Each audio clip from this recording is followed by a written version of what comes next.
Rebekah, thank you very much for joining me on the Resonate podcast. Just firstly, for our viewers and listeners, let us know a bit about you. So I'm Rebekah, also known on social media as the Girly Organist, and I am a UK-based organist and director of music here at Lancaster Priory, and I hold a lectureship at Liverpool Hope University as well, doing teaching and research. Fantastic, fantastic. What made you discover the love and joy of organ playing? So it was a kind of strange journey. I studied piano, so I'm not an organist from young. I'm quite late to it relatively. And I was in university, and my auntie was is an Anglican priest, and she was like, "Oh, will you come and play?" And I was like, "Yeah, okay." So I went along. Anyway, it turned out it was for some funerals. So I then got chatting to the funeral directors and essentially got a contract with Co-op Funeral Care to play for funerals. And I thought that was great. I then turned up one day and they said, "Oh, it's not the piano today, it's the organ." And I was like, "Well, I don't play the organ." And they were like, "Well, you do now." So that was kind of my introduction into the organ. And then I suppose I got the bug. I ended up getting, again, went for a job in church music a little while later, that was sort of all in one place because I was going around lots of places to play. And I was told it was all piano, and I turned up and it wasn't, it was all organ. So I was then kind of piano playing the organ for a while. And then I just kind of got more into the sound. The sound was probably the biggest draw for me, and sort of being able to layer the sounds on the organ in a way that you can't do with the piano. Yeah. And that was really important. And so I kind of got more into it, into the Anglican tradition, choral tradition, and started to sort of play the organ a little bit more, practicing, between services, before and after services. And then somebody was like, "Oh, that wasn't very good." And my heart sunk because I was like, "Oh no, but I'm just practicing." And so I thought, when I was learning to play the piano, it happened in private, not in public. Yeah. So during lockdown, I invested in getting an organ for home. And then it was kind of became a bit of a lockdown project to learn the organ as an organist rather than piano playing. So pedals, and then I just kind of fast tracked all my exams and diplomas through lockdown, and I came out an organist. Wow. Yeah. And did the sonic work and sonic installation work, did that come first, or was it the organ and the sound of the organ and then led you into the sonic installation work? Yeah, so that's an interesting question. So I was studying piano and thought, this is great. I went to RNCM, which is a conservatoire, so it was about, performance, which was excellent. But then I thought, I need to be able to get a job. So we don't need more pianists in the world, so I thought I'm going to go and diversify. So for my master's, I went to university in Preston, actually, so up in Lancashire, and did music production for 2 years as my master's. And that's when I got into sonic installation arts, and it was kind of an identity crisis time, really, because I've always been, you're a performer, this is what you do, and then to be like, oh, but I could be artist or could be composer, and that crossover of roles, and I suppose being in the studio learning to record. I was there for 6 years doing studio and recording things. What that showed me was actually there are niches here, and sonic installation arts was a huge part of that, and it did come before playing the organ. And then I was like, wow. So now I have kind of a really nice combination of the skills, but they were picked up along the way. Fascinating. Yeah. And who is your inspirations then sonically? Who would you say? Oh, I'd have to say it's not anyone in the organ world. It's not people writing for the organ, because generally when people are writing for the organ, it's kind of organistic. So I'd say I listen to sort of a lot of Nordic folk music, and something, not because they necessarily use the organ, but because of the timbres they get and the combinations of the layering of sounds is quite similar to what you can recreate on the organ. So things like Wardruna that did like soundtracks for some of the Vikings, and it's a kind of very specific Nordic sound, but like folk sound. So I think that's most of my listening. If you were to look at my playlist, Nice. I like that. it would be coming out as things like that, and atolls. Uh-huh. Malo Moray, who's in Salzburg, so a little bit more experimental. Wow. Yeah. And so then that led on to the Girly Organist, and you brought a completely fresh perspective into, I don't know what the adjective would be, organing, but organ performance and things like that. Organing's good. I like that. How's that? How have you found that in sort of a particularly traditional environment then? How have you found breaking through? So this is an interesting thing. So I've never had, like, I don't have personal social media. So I was never a social media user, you know, from sort of the OG time. And as a pianist, it was just kind of word of mouth or, you know, competitions and festivals and that sort of thing. Yeah. And again, I didn't sell myself on social media as a pianist. I think times were slightly different where social media wasn't as integral as it is now, maybe. And so when I was sort of thinking, there has to be other organists. Like, I didn't know any other organists. I knew lots of musicians, but all sorts of instrumentalists, but they weren't organists. And so I didn't when I started the Girly Organist, I started that, you know, I only knew about my organ tutor. And even that was through literally searching up for tutors online. It wasn't because of like a connection or anything like that. So I maybe just blissfully went in unaware of the state of the organ world and church music, because I just came in and I was like, oh, well, there's got to be other people like me. If I create something online, then you'll find your tribe, as it were. Absolutely. And how's that been? Have you found people approached you then? For sure now. And I think it's like it took maybe the organ world more by storm than I anticipated it was, because I didn't have a sort of an expectation of who that audience would be when I started.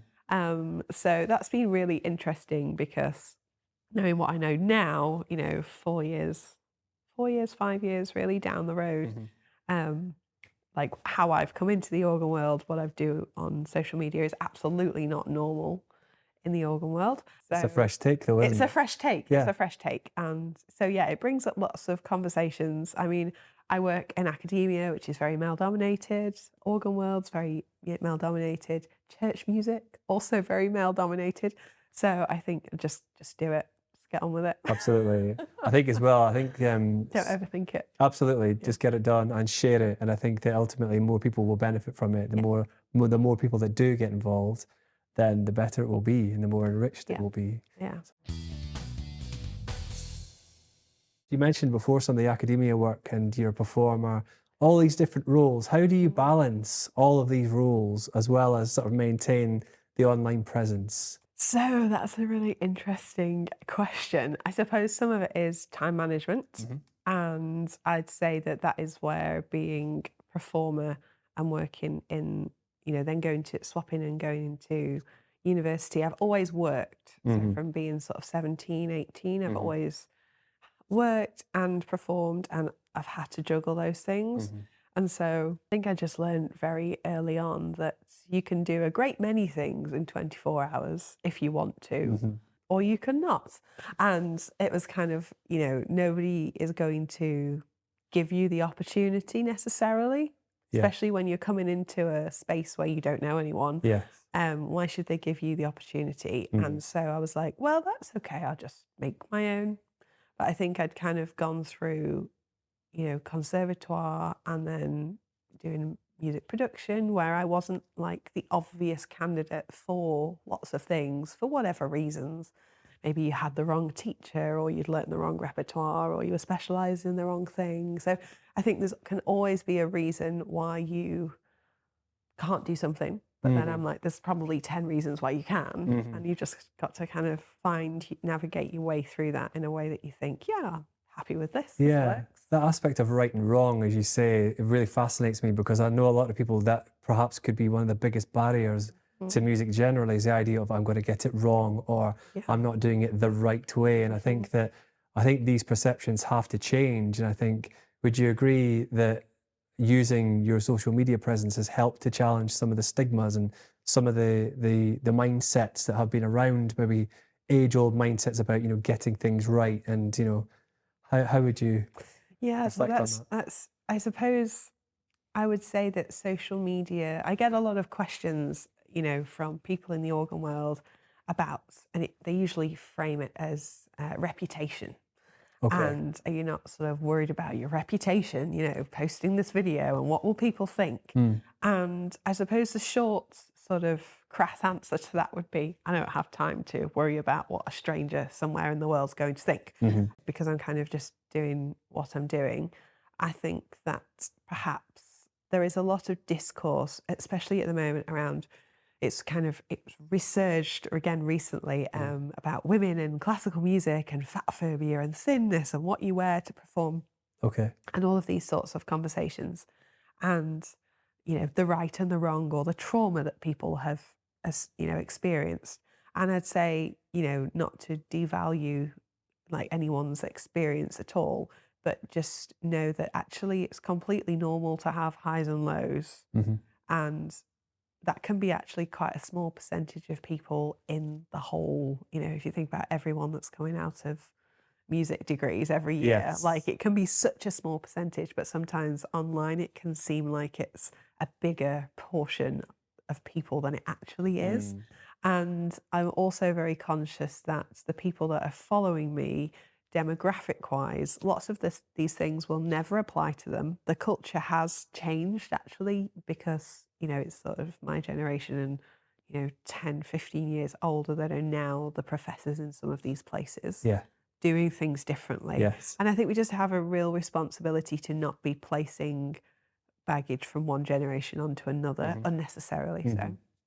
So I think that I try to keep my social media really positive. There's lots of things that I think, oh, I could make a whole other social media about the Girly Organist ranting about things that are wrong with church music or the organ world, or like academia, or how I've been treated. And, you know, there's plenty of tales to tell, but I don't want to use my space online to be known for that. Interesting. So it's like a very, you know, you have complete choice over when you hit, you know, go live, etc. And so I just choose not to tell those stories out loud.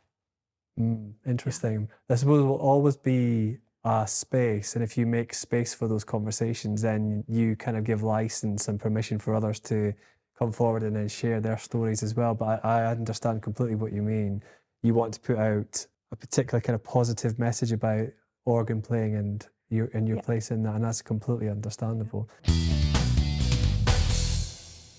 You were involved in the Euan Lister organ sonata. Can you tell us a bit more about that? And so I would, it's really interesting actually, because I don't really consider myself values-wise to have lots of the feminist values, but it's then a kind of contradiction, because I'm like, okay, but I'm in a director of music role, which would typically be male, or, you know, I'm in these roles that are kind of, well, you must be, because like they exist. And then I do projects that are about sort of, you know, Euan Lister, and she was, you know, a lesbian, and I don't know if you'd say she was feminist, probably would be considered so now. That wasn't so much a thing then when she was writing.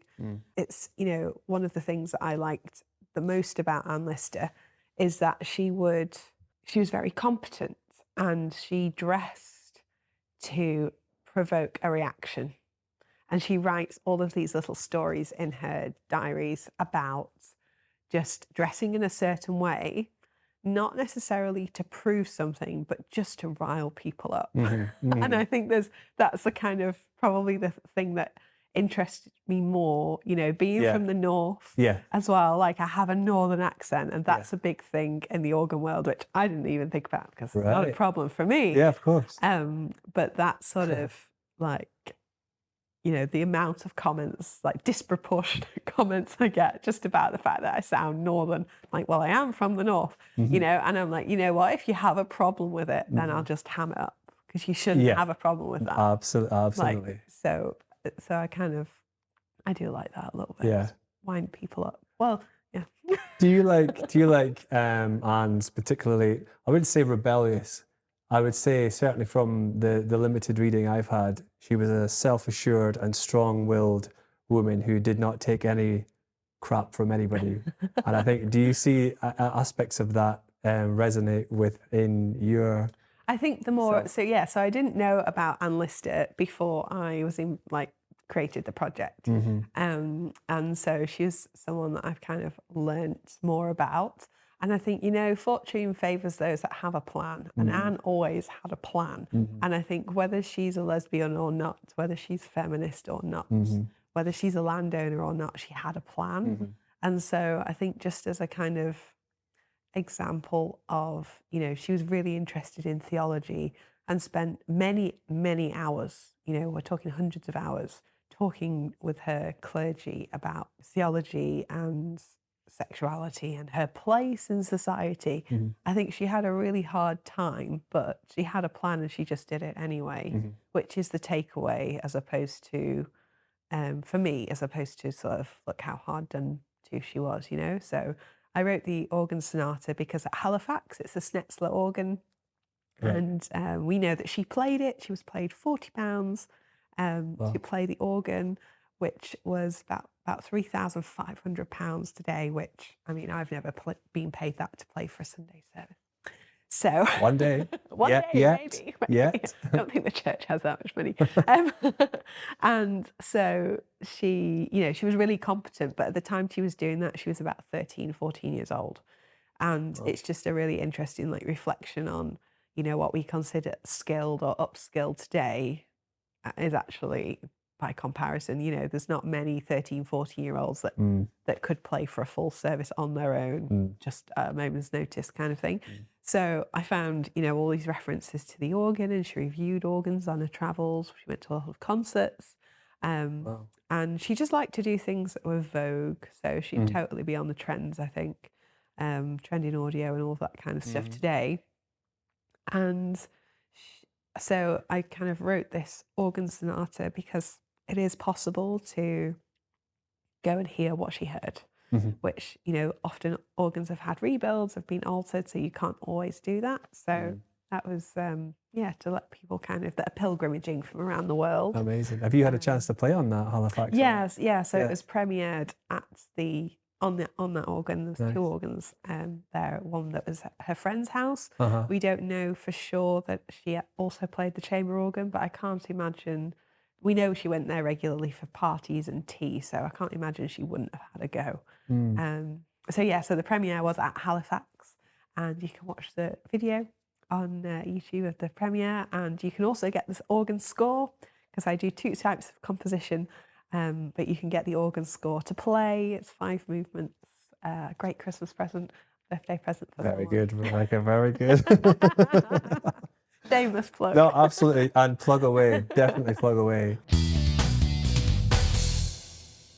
Tell us a bit more about your PhD in sonic installation. One of the key questions I was going to ask you was around how that linked with domesticity. Is that the word? Domesticity. So domesticity is, like many words we have today, it had been known as dwelling or the domestic before, and then this idea of domesticity kind of came forward in the 1800s. And one of the sort of hunches that I had, because you do a PhD to try and solve a problem, or go some way to solving the problem. And the problem that I kept coming up against was, we're in this era of choice. And if you're a woman and you are choosing to stay at home, perhaps, and, be a homemaker, that feels like it's not a very acceptable choice these days. And there was an installation by Jennifer Rubel, and it was of Ivanka Trump vacuuming, and it was like an installation where the audience would throw breadcrumbs in the installation, and there was a model, like an Ivanka lookalike, who would just constantly hoover them up. And I was like, okay, remove the politics for a second, but just on, this is the thing that lots of women accuse their male colleagues of being anti-women, but I was like, actually, this is a woman being an anti another woman's choice to be a homemaker, wear pink dresses, you know, have nice hair, wear makeup, etc. And that's not okay. So that's kind of was one of the main things that started it. And then I was thinking, okay, domesticity, home, dwelling, security. You know, every time there's an installation in an art gallery or a church that is about domesticity, it's always to do with sort of pots and pans. And you're going actually, you know, dwelling and existing in a secure, comforting environment is not necessarily connected with pots and pans. Yeah. So can we move the conversation and kind of repatriate it back to this meaning of comfort? Or I think my final sort of line was sort of, it's the point in which the animation occurs. So that domesticity can exist in a space, but then it's the human sort of animation that you put into that space kind of moves it forward and creates that sense of dwelling or being in a space. So kind of connected to spirituality as well. So yeah, it was to solve that problem. I just realized that it's an even greater problem than I thought. You know, it's a huge area. Yeah. But yeah, so part of that was creating some installations would show ways in which you could explore themes of domesticity, but with no reference to household objects, you know, with no reference to this like negative critique of being a homemaker. So that was my PhD. Hi, this is just a quick break in proceedings just to let you know that this is part of a bigger podcast of Resonate. So if you haven't heard it yet, make sure you check out the description and the links below to make sure you can catch up on all episodes. And also, if you are somebody who would like to learn about all the different things we talk about in the podcast, then why don't you check out euansmithmusic.co.uk. And at a really low cost, every single month, you could get every single course for a very low price. So check those out, make sure that you become part of the family and enjoy a much better musical making amazingness in the forthcoming years. Now back to the podcast. In terms of the project, the album that you did, Dressings, can you talk a bit more about that? Yeah, so I've done 2 albums. First one was Dressing, the second one's called Posey's Bow. And As in the flower? As in the flower. Dressing was kind of quite experimental, even for me, because I was very much coming out of I really like sampling in recording, the sampling process and building samplers. One of the things that I had been doing was like going around Lancashire and sampling looms. Right, so, okay. you know, industrial samples, but to be able to make, like I like the drums, but I don't like to make music that has a drum kit in them. I see. You know? You like to make rhythms from found rhythmic sounds. from found sounds. Yeah. Exactly. So I'd been collecting all of these recordings and then sort of built them up into an album, which then Separate Press released, which I think you can get it on Bandcamp still. And I released them on tape because I do like people to have a physical object. Yeah. And I listen to a lot of tapes and like vinyls myself. And I just think it's a different listening experience and a shared listening experience. And Posey's Bow, that's Dressing doesn't have any organ in it because I wasn't playing the organ then. Posey's Bow does. So, you know, you can expect metallic sounds. I was working with oscillators, bells, you know, all of those sorts of sounds. So it's kind of, it's more melodic in Posey's Bow. I am working on my 3rd album, which is called Project Pocket at the moment. So Project Pocket? Project Pocket. Is that, can I guess, that's something to do with pocket-based music making? Possibly. Okay. So When are you hoping to release? Maybe spring Okay. next year. Nice. So it's in the works. That does have organs, and I've been doing a lot more improvisation this year and really trying to sort of push myself in that as like an endurance skill. It's great to like go back and listen. Yeah. Before I start another project, I go back and listen to what I do and I think what worked, what didn't work. Very good. So. It's a very reflective process then before you start your next. This probably sounds like sacrilege, but ever thought about sampling an organ that would be a rare organ to access? Maybe we can go to a space where, you know, I can't even think of an example, but say you wanted to have at your disposal, oh, I fancy opening my sound library of, Winchester Cathedral Yeah, organ yeah, or yeah. something like that. Well, Halpert kind of have that. So the digital organ Okay. space have that. But I do like to kind of create like motifs. So I would Mm-hmm. I would create a motif and then record the motif with the registration and then put that into the sampler. So I'm working with my own sort of mini compositions. Yeah. I use a sonic diary as my process. So sort of 1 minute, 60 seconds compositions, and I just keep building those up. So I'm at a couple of hundreds now. Yeah. And then I go, oh, that'll work. That'll, and kind of draw them together, or this is not the vibe. Yeah.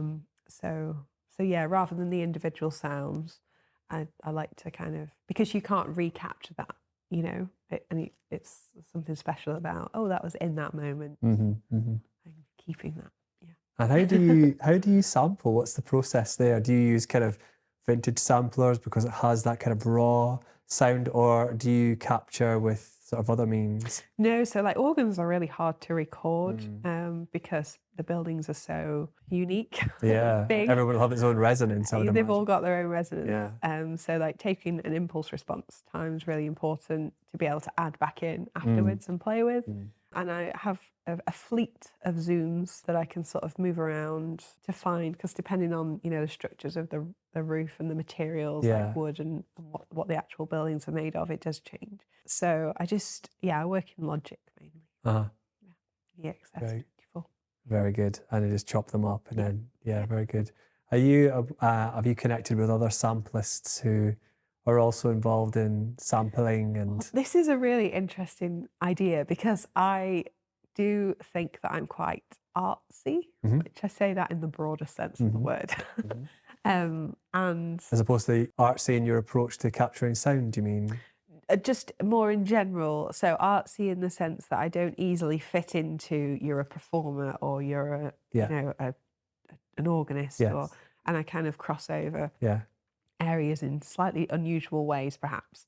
And so, like, there's a lovely team over at Bradford. I have to go to Bradford to find people to do experimental composition with. Wow. Because it's kind of like the group that are working in the same way. Because what tends to happen is people that do music production on the whole aren't performers at the same level as performers would be, and vice versa. So I kind of sit in this, again, in a funny space between the two, where it's like, no, we can still have a great performance. Yes. Like, I don't want to compromise on the quality of the actual performance, but neither on the recording. Lots of it is obviously field recordings, because organs can be anywhere. I do have a chamber organ that I built at home, so that will be featuring on my new album. Very good. Because it's not been on anything before, but it's just like my handbag. I always have 2 Zooms with me at least. Yeah. Because I think you never know when you're going to find something that you think, oh, I need to capture that. Yes. And I want it of a good enough quality that I can use it again. Whereas on your phone, it doesn't really work. So in answer to your question, I kind of travel far and wide to find like specific people that are interested in installation art, because it's not the organ community. It's not the organ community. And like my last album, Posey's Bow, I mean, that's a label in New York.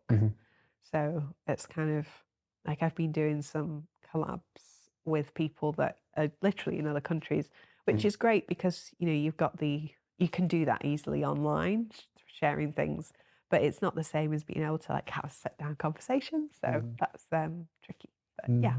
I think the fluidity between what is the assumed role of the creator, almost in some senses, you can be more than just ... but also at the same time go online or pick up a phone. Do you see them as symbiotic, or do you find that they can be challenges and push and pull? So time-wise, I suppose this connects a little bit into time management-wise. I do sort of group things. So I group writing-based projects and alternate with creative, because I find it quite hard to just flipped between, you know, if you're like thinking about writing and Yeah. developing a line of argument, it's Yeah. hard to then just flip to Yeah. like a totally creative because it's a different 100%. skill. 100%. So like I do try and alternate that through the year. Mm-hmm. So like I would say now I'm feeling quite creative at the moment because I've had a good run of creative ventures since September, whereas before that I'd had like 6 months of everything was text-based and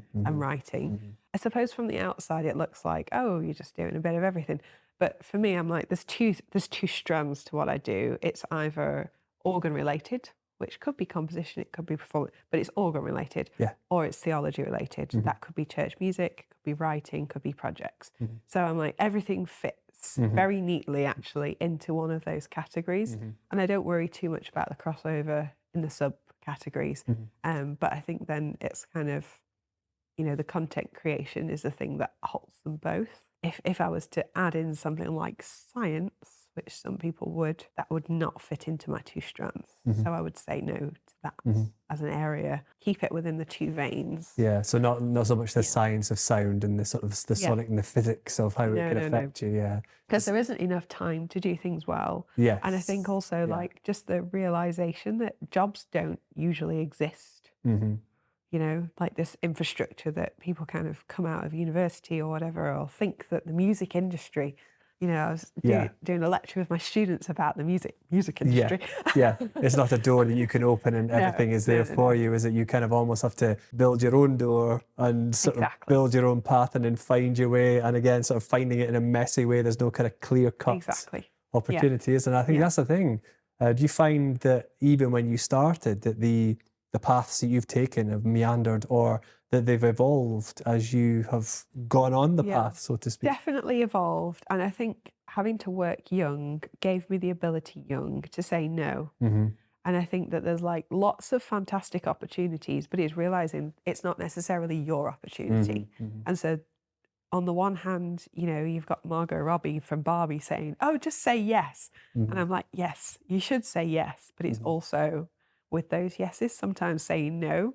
Yeah. If you know it's outside of your interests, because then it's just really exhausting to have to do actually in every regard, creatively, you know, emotionally, like just physically exhausting. So I think that I say no to a lot of things. And sometimes it can seem mean, but you're going, it's not, it's just there's a bigger yes that I'm saying yes to. Yeah. And it's like the plan that I have might not be obvious to other people, but that's because no one else is going to do things the way I do. Absolutely.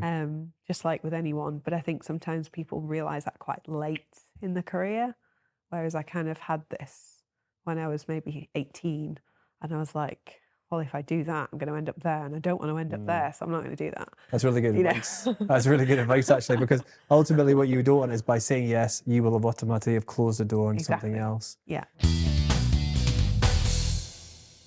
Talking about then music to engage then, as your role as director at Lancaster Priory, where we are now sitting, how do you see your role then as director? Where do you want to then push music to the community here? This is a really big question. This is my second year at Lancaster Priory. And I'll be honest, I applied for the job not thinking I would get it. I have a little bit of a habit of doing that.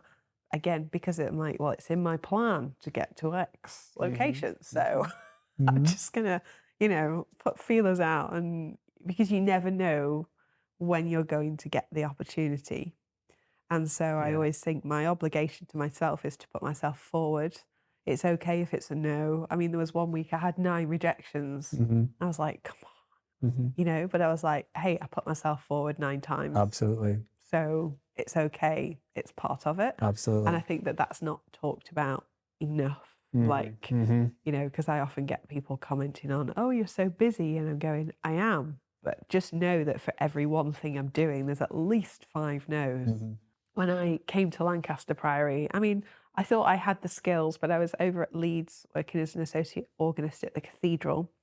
And it was that was like a fixed term contract, as many of these things are. And I was like looking for something next, and I didn't want to go back into a parish. Because I'd done a kind of long stint in a parish before. So I thought, well, this priory job's come up. They're going to give it to someone. Why not give it to me? Absolutely. That's a good mindset to walk into. Yeah. And it turned out it was like a 14-hour or something interview. I was just exhausted. 14 hours. It was hours and hours, because you're meeting so many people. Of course, right. And there's so many sort of parties involved in these decisions, etc. Wow. And so I suppose, for me, like the priory is the City Church of Lancaster. And I think that this past year I spent a lot of time taking us outside the priory walls, because we're really good at being known in the city and further afield for like doing, our UPS's choral music. And we do that really well, but it's very much something that people would come to the priory to see the priory choir do. Yeah. And I'm like, that's fantastic. And we still do a lot of that. But I'm like, there's just something so powerful about physically the choir processing out of the priory to ex-community events. So like this year we sung in the castle, we're going to sing in the lodges, judges' lodgings. We went down to the bid and just being like, you come to us for sure, but we're also going to come to you. Absolutely. And maybe you can follow us back. Yeah. So like this last year in particular, my main focus has been establishing a children's choir. Yeah. And when I started, I had one child, and some of the chaperones were like, not much of a choir, and I was like, give it time. You got to trust the process. These things always need time. Exactly. It's like optimistic Rebekah. And then we went up to 3 children, and a year on, just over a year on now, maybe 18 months, we have a junior even song, and the last one was 28 children from that children's choir. So I'm like, you just have to trust the process. Yeah. But I suppose one of the things that football, for example, and ballet do really well is children can join a football club for free, and they can ascend and get a job with Man United or whatever, because the scouts are there, etc. In church music, we've always relied in recent years on private schools, and I think that's great, and if you can do that, etc., that's fine, but that's not the landscape everywhere in the country. No. So I think it's too late asking children to come and sing for 5-6 hours a week when they're 10 and they're already invested in other activities. So we start a lot younger. So children's choirs from 4 years old. Fantastic. Because then by the time they're into it, they're really good at it and they want to stay. So it's been kind of figuring out what the process is, building the network. Because my 2 predecessors did a fantastic job, with the choir, and they've had quite long tenures. Times have changed, and I'm like, we've got to keep the best of what we do really well, but there's other things that we're doing that it's like not quite right for the city and for I suppose I'm looking at what's the future, the next 20 years of church music. It's a little bit, we kind of work in 5-year plans nowadays. Yeah. 3-year, 5-year plans. Whereas I'm like, no, this is a 20-year plan. So what do we need to be doing now so that in 20 years we still have a fantastic choir, but it's 3 times the size, So that's kind of what I'm looking at really while Fantastic. I'm here. So I think there's definitely an opportunity there for the local schools, because there are a lot of good singers in the local schools. Sure. I suppose it's kind of making people aware that these things exist, and perhaps I would imagine through the online social media stuff. Yeah. Does that help to people come in and curious about who you are and want to get involved a bit more? So it's interesting because I think that is something that I get all sorts of reactions on social media. In Lancaster, if I do invite people, they do come. More people come because I've invited them. And, I was playing at Light Up Lancaster, one of the festivals recently, which was unbelievable. And, I'm now walking through town and people are saying, hi, we saw you at the thing. I do some singing in some of the local schools, and the kids were like, we saw you. Yeah, amazing. And so I'm like, some of that is the priory because that's where they were and they know that that's the place.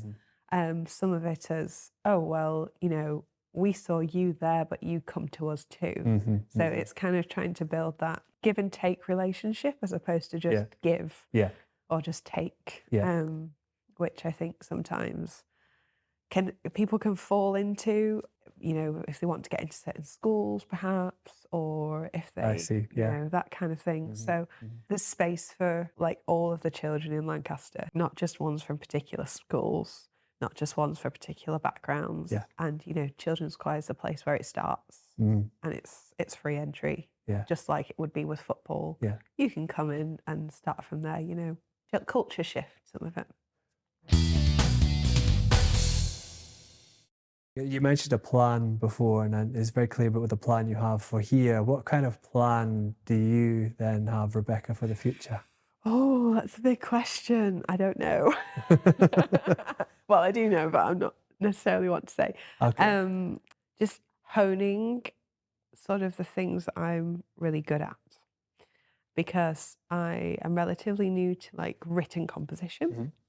So I have kind of an increasing number of commissions and things coming up in composition, which I'm excited for, but I'm also tentative about, because I'm like, you know, composition commissions take a long time. Mhm.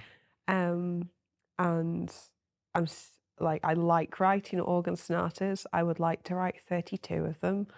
I've Wow. done 2, 3. It's quite specific. Why specifically 32? Is there I a... don't know. I just All right. Beethoven wrote 32. I see.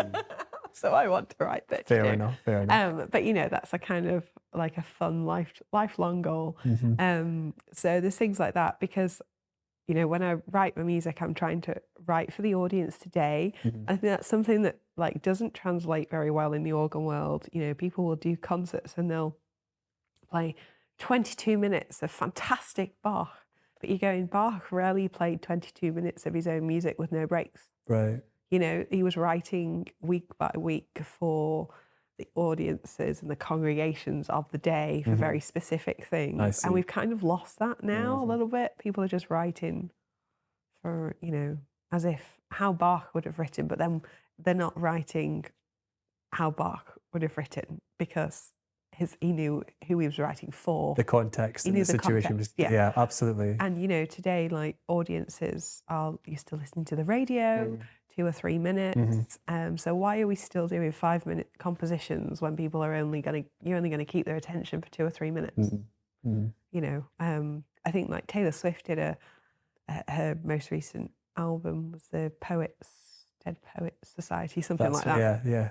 And you know, even on that, she's done like a 3-minute version of a 20-minute piece. And I'm like, yeah, because that's going to play on the radio, isn't Absolutely. it? Absolutely. You know, so Yeah. I think I'm exploring what that looks like in a few contexts, and sort of looking back over what I've done and trying out a few new formats of things.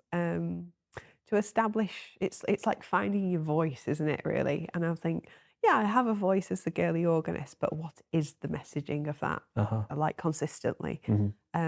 So yeah, that's kind of what I'm working through. I suppose the last question would be, in terms of what would be the main thing you would hope to achieve maybe in the next year, 2025, So apart from your album, maybe? album maybe, yeah. I'd like to write a book, Mm. so I'm working on that, and I would well, I'm working on developing my podcast, so people will have seen a few episodes floating around as like testers, you know, see what their response is and all of that kind of thing. So I've then been setting up my little studio Very ready, good. you know, because I think there's like a huge just do, you Yeah, know. that's and, it. we were having this chat before, weren't we, a little 100%. bit, and you've just got to do it. You just got to you do know, it. and get a little bit better every time. Yes. So I'm kind of working through those. So that will be coming in January. Very good. Good time to launch. January is Yes. the time to launch. It's a very good time to launch. Yeah. And yeah, so I'm just kind of, you know, like finalizing and all of that sort of stuff. And again, I am a big like keep your circle small, but I do send things to people and say, what do you think of this? What do you think of that? And I think sometimes like I don't put that bit on social media because it's not the place for it. So I think sort of like you just kind of find your network that's in real life of people that are trustworthy and kind of almost high in disagreeableness. Okay. Because You they like will a tell you, challenge? well, not necessarily that. I think, I don't want someone to tell me, oh yeah, that's great if it's rubbish.